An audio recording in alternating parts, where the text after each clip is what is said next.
Pourquoi tout plutôt que rien? Je ne compte plus le nombre d'insomnies à contempler l'existence. Devant elle, je m'émerveille, mais souvent, elle me provoque des crises existentielles. Mais plutôt que de me faire sombrer dans l'angoisse, elle attaque mon esprit de mystérieuses petites flèches qui touchent ma curiosité en plein cœur. Alors, je voyage à travers toutes ces questions, et souvent, j'atteins la même destination, pourquoi tout plutôt que rien? À chaque fois que je me pose ce genre de questions, je me sens toute petite. Je sens que mon esprit humain ne fait pas le poids face à de telles interrogations métaphysiques. On dit souvent que le comment appartient à la science et que le pourquoi revient à la philosophie.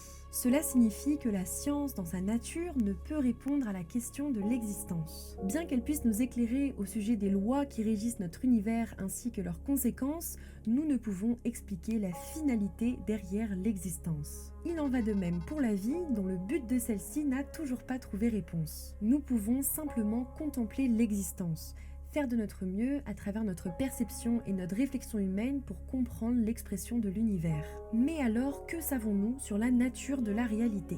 Eh bien, notre savoir scientifique est relativement dense. Nous comprenons les atomes qui se forment au cœur des étoiles pour créer toutes les molécules de l'univers. Nous comprenons la chimie, fruit d'un balai d'atomes et de molécules dans un environnement donné. Nous comprenons le rôle de l'ADN, notre code génétique.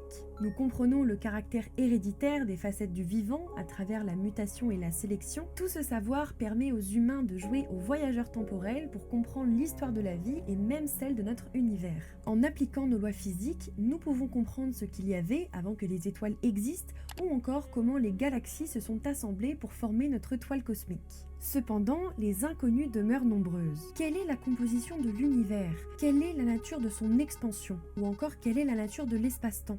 Malgré toutes ces questions sans réponse, une certitude demeure, c'est que quelque chose existe, et que le néant d'ailleurs est techniquement impossible. Voyez, même si on supprimait les particules, les antiparticules et même les photons, ce néant physique serait toujours soumis à des lois.